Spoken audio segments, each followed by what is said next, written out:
तो मुद्रा लोन के नाम से फेमस है। तो आप स्कीम की फुल फॉर्म आप देख पा रहे हैं, प्रधानमंत्री मुद्रा योजना करके है। तो मुद्रा लोन आपने बड़ा हम सुन पाते हैं इसको जब बैंक के अंदर जाते हैं। क्या इसके हाईलाइट पॉइंट है यहाँ पर? मुद्रा जो है वो एक इजीएस्ट एंट्री पॉइंट है माइक्रो बिजनेसेस के लिए, क्योंकि जिसमें जो लोन अमाउंट है ना वो बहुत छोटी अमाउंट हम कह सकते हैं, और जो छोटी अमाउंट की लोन की रिक्वायरमेंट है वो एक छोटे बिजनेस स्केल या नॉर्मली माइक्रो कैटेगरी में आपको वो देखने को मिलेगी। कहीं ना कहीं इस स्कीम का जो गवर्नमेंट का पर्पस था वही था कि कोई छोटा सा बिजनेस स्टार्ट करता है और पैसे के बिना तो नहीं कर पाएगा, पैसा उस पर है नहीं, तो वो आमतौर पर क्या करता है, इनफॉर्मल तरीके से फाइनेंसिंग की जो बढ़ावा मिलता था कि किसी से ज्यादा हाई रेट ऑफ इंटरेस्ट पे पैसा ले लिया, किसी एक्स से ले लिया, किसी रिलेटिव से ले लिया, कहीं और से ले लिया, और या कोई जो पहले अभी तो बंद हो गई काफी एनबीएफसी वगैरह जब ज्यादा रेगुलेट हुआ, उससे पहले आपने देखा होगा अपने और हमारे शहर में भी बहुत सारी फाइनेंस कंपनियां खुल गई थी, घर घर के लोग फाइनेंस कंपनी के, घर के लोगों की 4-4 फाइनेंस कंपनी चल रही थी। तो थोड़ा सा जो लोन का जो पर्पस है इनफॉर्मल बोरिंग को बैंक चैनल पे लाने का पर्पस इस स्कीम का रहा है। नो कोलेटरल रिक्वायर्ड, कोई कोलेटरल इस पे सिक्योरिटी रिक्वायर्ड नहीं है।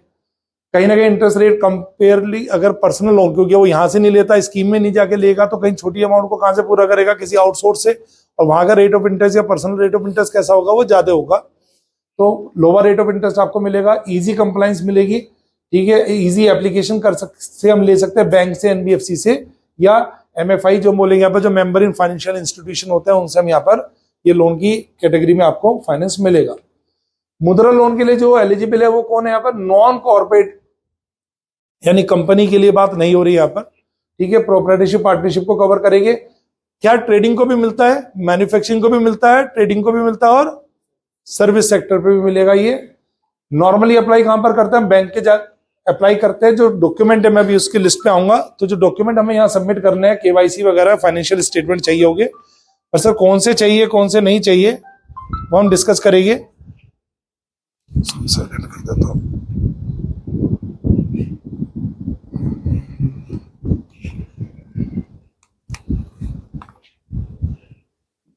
हाँ जी, तो जो कहां पर आपको ये एप्लीकेशन फॉर्म प्लान सबमिट करना है, केवाईसी वगैरह, बेसिक फाइनेंशियल डॉक्यूमेंट, वो भी देखेंगे। ये लिमिट के लिए एक आप देख पाएंगे, अभी कितनी कैटेगरी यहां देख पा रहे हैं आप? 4 हो गए। नॉर्मली वैसे हमने कितनी सुनी है? 3 ही सुनी थी। कौन कौन सी? शिशु, किशोर और तरुण। अभी एक लास्ट ईयर से ये ऐड हो गई है, कौन सी? तरुण प्लस। इस पे भी आएगी, लेकिन पहले बाकी पे चलते हैं। 50,000 तक का लोन पहली कैटेगरी में आ गया। दूसरी कैटेगरी में आपका 50,000 से 5 लाख तक का, तीसरे में 5 लाख से 10 लाख। तो 10 लाख तक की ये काफी टाइम से ये चली आपकी लिमिट, लेकिन तरुण प्लस इन्होंने ऐड किया, और इसमें अब जो लोन मिल पा रहा है वो कितना मिल पा रहा है? 20 हो गया। लेकिन 20 किसके लिए है? तरुण प्लस सिर्फ उसके लिए जिसने तरुण कैटेगरी में लोन लेके सक्सेसफुली रीपे कर दिया। यानी कोई फ्रेशर आएगा तो उसके लिए तरुण प्लस नहीं है। 20 लाख आपका स्ट्रेट फॉरवर्ड नहीं है कि वो 20 लाख के लिए यहां पर क्वालिफाई कर जाए। 20 लाख उसके लिए जो पहले तरुण स्कीम में लोन ले चुका है, और उसने डिफॉल्ट तो खैर करा ही नहीं होगा, जाहिर सी बात है, उसने उसका टाइमली शेड्यूली पेमेंट किया सक्सेसफुली, देन वो अगेन अगर लोन चाहता है तो उसको अब 10 की जगह इंक्रीज होके 20 लाख का उसको यहाँ पर अमाउंट वो ले सकता है मुद्रा स्कीम के अंदर। वापस वही लिखा है जो मैंने अभी आपको बताया था, वो यहाँ पर लास्ट में ऐड कर दिया है। अगर आप तरुण प्लस चेक करेंगे तो उसके अंदर जो रेंज आ रही है वो 10 से 20 की बात हम प्लस में कर रहे हैं। For those enterprises who have avail and successfully repay the previous loan under the Tarun category में, जिसने लोन लिया और पेमेंट कर दिया। डॉक्यूमेंट कौन से चाहिए? अब डॉक्यूमेंट की लिस्ट देखेंगे तो मोटा मोटा आपको केवाईसी की तरह ही नजर आएगा। आइडेंटिटी प्रूफ चाहिए, रेजिडेंशियल प्रूफ चाहिए, फोटोग्राफ चाहिए, अगर वो पर्टिकुलर स्पेशल कैटेगरी में आता है, SC ST OBC, तो उसके लिए उसको अपने प्रूफ सबमिट करना पड़ेगा। एड्रेस, बिजनेस की आइडेंटिटी प्रूफ अलग आपको अगर है तो वो देना आपको। प्रोप्राइटरशिप पार्टनरशिप में बात कर रहा हूँ। स्टेटमेंट अकाउंट, एग्जिस्टिंग बैंकर, अगर वो पहले से बैंकर है, ऑलरेडी बैंकिंग चल रही है, उसकी तो लास्ट 6 महीने का स्टेटमेंट। और अगर लोन लिया जा रहा है कौन सा, टर्म लोन के लिए, तो जो भी प्लांट मशीनरी जिसके लिए भी वो ले रहा है उसकी कोटेशन तो सबमिट करनी होगी। लेकिन इसमें जब आप अगली 2 कैटेगरी में आप जाएंगे तो बाकियों में हमने स्लैश करके लिखा, तीनों में इनफेक्ट, किशोर, तरुण और तरुण प्लस में। तो ऐसा फर्क क्यों किया कि इसको अलग कर दिया, अब बाकियों को हमने एक साथ किया? तो बाकियों में इसलिए क्योंकि जो शुरू है उसमें 50,000 रुपए तक का लोन है आपका, उसमें कोई आपको प्रोजेक्शन, कोई आपको बैलेंस शीट, कोई आपको फाइनेंशियल आपको सबमिट करने की रिक्वायरमेंट नहीं है। यहां पर जब आप जाएंगे तो आपकी वो रिक्वायरमेंट एक्स्ट्रा ऐड हो जाएगी। तो बाकी चीजें तो लगभग वही आ रही है पिछले पेज की तरह।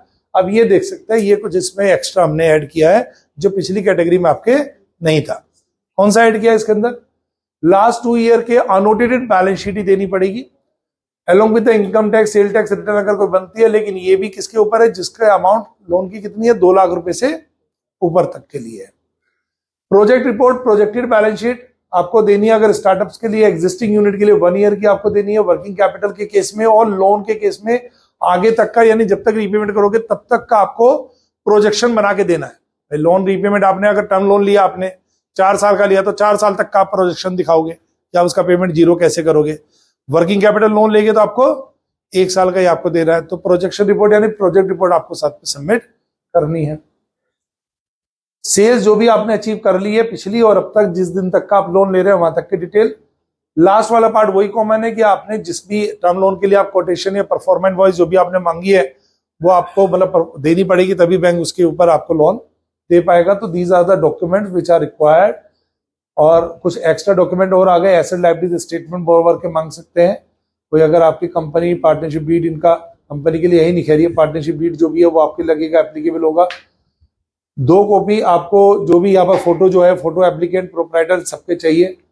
तो मेन फर्क क्या था, फाइनेंशियल्स जो है वो हमें पहली कैटेगरी में नहीं देने, बाकी में हमें देने हैं। प्रोजेक्शन भी देना होगा कहां तक का, repayment schedule in case of term loan, बाकी में आपका सीसी वर्किंग कैपिटल लोन में 1 ईयर तक। तो एक स्कीम हमने जल्दी से कंप्लीट कर ली।